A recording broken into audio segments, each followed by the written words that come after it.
ऐसा कहा जाता है कि जब महाराज जी किसी अनन्य भक्त का साथ देते हैं तो ऐसे भक्त के खिलाफ यदि पूरी सृष्टि भी हो जाए तब भी महाराज जी का आशीर्वाद ऐसे भक्त को मिलकर ही रहता है, क्योंकि महाराज जी की जो सामर्थ्य है इस सृष्टि के नियम को भी परिवर्तित करने में पूर्णतः सक्षम है। इसीलिए महाराज जी पर अपना जो विश्वास है वो कम मत होने दीजिए, क्योंकि महाराज जी एक ऐसे संत हैं, एक ऐसे महागुरु हुए हैं जो कि अपने अनन्य भक्त को कभी भी निराश नहीं करते।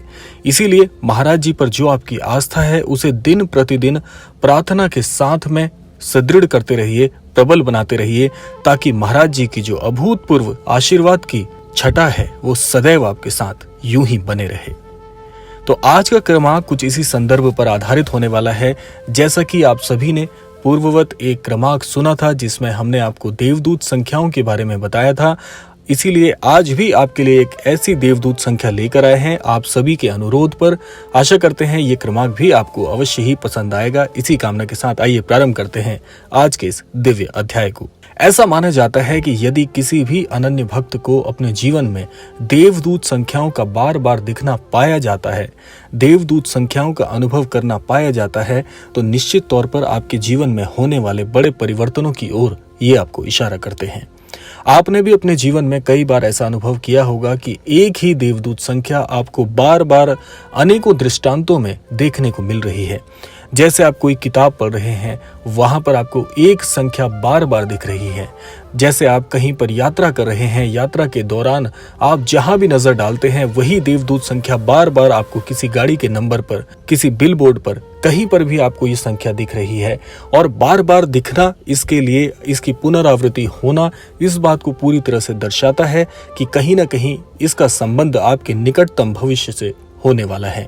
तो इसीलिए इसी प्रकार की देवदूत संख्याएं यदि आपको बार बार दिखती हैं तो आप इनको बिल्कुल भी अनदेखा ना करें, क्योंकि ये पूर्णतः सृष्टि के द्वारा आपको संदेश भेजा जा रहा है और इस संदेश का आशय क्या होगा ये जानना आपके लिए बहुत ही महत्वपूर्ण है।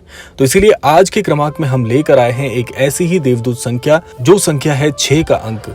यानी कि 6 का अंक यदि बार बार आपको दिख रहा है तो 6 का अंक जो है ये भी अपने आप में एक बहुत बड़ी ऊर्जा को समाहित किए हुए रहता है।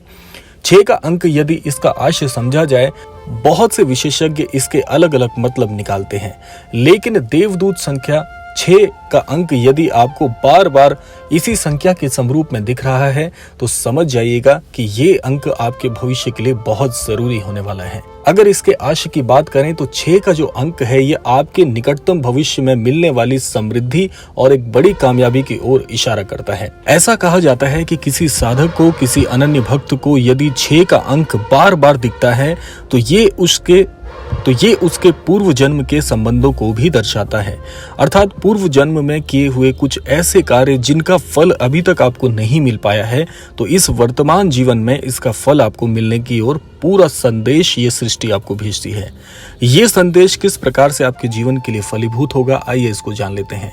ऐसा माना जाता है कि पूर्व जन्म में आपके द्वारा किए गए कुछ पुण्य कर्मों का फल जो उस जन्म में आपको नहीं मिल पा रहा था, इस जन्म में वो फल यानी कि जो बचा हुआ फल है वो आपके जीवन पर अब प्रभावी होने वाला है। ऐसा कहा जाता है कि उस साधक को जिस समय से ये 6 का अंक बार बार दिखना शुरू होता है, उसी समय से आगे उसके भविष्य में उन पिछले जन्म के पुण्य कर्मों का फल अब उस समय से मिलना प्रारंभ होगा जहां से उस अनन्य भक्त ने 6 के अंक की पुनरावृत्ति को अनुभव किया है।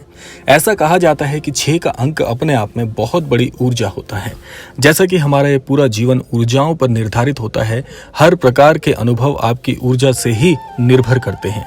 इसीलिए जब 6 के अंक की ऊर्जा आपके जीवन में जुड़ जाती है तो ऐसा माना जाता है कि आपके निकटतम भविष्य में जिस भी सफलता की ओर, जो भी मनोकामना लिए आपके मन में आशाएं हैं, वो सारी आशाएं बहुत जल्दी पूरी होने वाली हैं। और ये जो 6 का अंक है आपसे एक बहुत बड़ा, बहुत ही जरूरी कार्य करवाएगा जो आपके व्यक्तिगत जीवन के लिए बहुत महत्वपूर्ण होगा। तो इसीलिए जब भी आपको ये 6 का अंक दिखता है तो उस समय इसको बिल्कुल अनदेखा ना करें। उस दौरान आपको एक कार्य करना चाहिए कि 6 का अंक किसी न किसी प्रकार से आपकी आर्थिक समृद्धि, आपकी आर्थिक आजादी से जुड़ा होता है, तो इसीलिए आपको माँ लक्ष्मी की विशेष कृपा प्राप्त होने वाली होती है। तो इसीलिए माँ लक्ष्मी की कृपा प्राप्त होने से पूर्व आपको माँ लक्ष्मी के लिए विधान करना परम आवश्यक है। एक बात का ध्यान और रखिएगा कि 6 का अंक कहीं ना कहीं आपके गुरुजनों से भी जुड़ा होता है। यानी कि जैसा मैंने अभी आपको बताया कि आपके जीवन में ये 6 का अंक एक बहुत बड़े कार्य को कराने के लिए आपको अग्रसर करेगा। उस दौरान आपको अपने गुरुजनों के सानिध्य में, गुरुजनों के आशीर्वाद से उस कार्य को बल दिलवाना चाहिए। और ये आप कैसे कर सकते हैं कि अपने गुरुजनों की सेवा करें। जैसे कि हम सभी की आस्था महाराज जी में है, तो हम महाराज जी के प्रति और भी ज्यादा ज्ञानवान होने के लिए उनके सानिध्य की मांग करें, अर्थात महाराज जी से प्रार्थनाएं करें कि हे महाराज जी, मुझे इस प्रकार से ये सृष्टि से संदेश प्राप्त हो रहे हैं, 6 के अंक की पुनरावृत्ति बार बार हमारे जीवन पर हो रही है, तो यहाँ पर मुझे मार्गदर्शित करें, मैं आपकी शरणागत हूँ। तो ऐसे करके यदि आप महाराज जी से प्रार्थना करते हैं, अपने गुरुजनों से प्रार्थना करते हैं, तो निसंदेह आपको ये जो 6 का अंक बार बार दिख रहा है, इसके बहुत से अनेक फल प्राप्त होने का संयोग बनेगा। अब बात आती है इस क्रमांक के उस संयोग की जो कि आपको बताना परम आवश्यक है। जब आपको ये 6 का अंक दिखता है तो एक संयोग आपके जीवन में बहुत प्रबल बन जाता है। वो संयोग क्या होता है कि कहीं ना कहीं ये अंक आपको ये दर्शाना चाह रहा है कि ये जो समय है आपके लिए बहुत प्रतिकूल है। यदि आप किसी कामना को पूरा करने के लिए किसी निर्णय के या किसी अवसर के लिए प्रतीक्षा कर रहे हैं, तो ये वही समय है जब आपको निर्णय ले लेना चाहिए। यानी कि अगर आप अपने जीवन में कोई बहुत बड़ा निर्णय लेने के लिए सही समय की प्रतीक्षा कर रहे हैं और उस दौरान यदि आपको 6 के अंक की पुनरावृत्ति या बार बार दिखने का अनुभव होता है, तो ये प्रकृति, ये सृष्टि आपको इस ओर इशारा कर रही है कि ये वही सबसे उपयुक्त समय है जिसकी प्रतीक्षा आप कर रहे थे। तो उस निर्णय को आप इस समय में निसंदेह ले सकते हैं। ये निर्णय आपका कभी गलत नहीं होगा, ये आपके जीवन को पूरी तरह से परिवर्तन करने में बहुत ही सक्षम होगा। तो इसलिए इस अंक को बिल्कुल नजरअंदाज मत करें। बार बार यदि अंक दिख रहा है तो अपने गुरुजनों के सानिध्य में सबसे पहले आपको आ जाना चाहिए और माँ लक्ष्मी के लिए विधान करने चाहिए। माँ लक्ष्मी के अनेकों विधान हमारे विद्वान जनों ने बताए हुए हैं, उसका अनुसरण करके आप माँ लक्ष्मी के विधान करिए।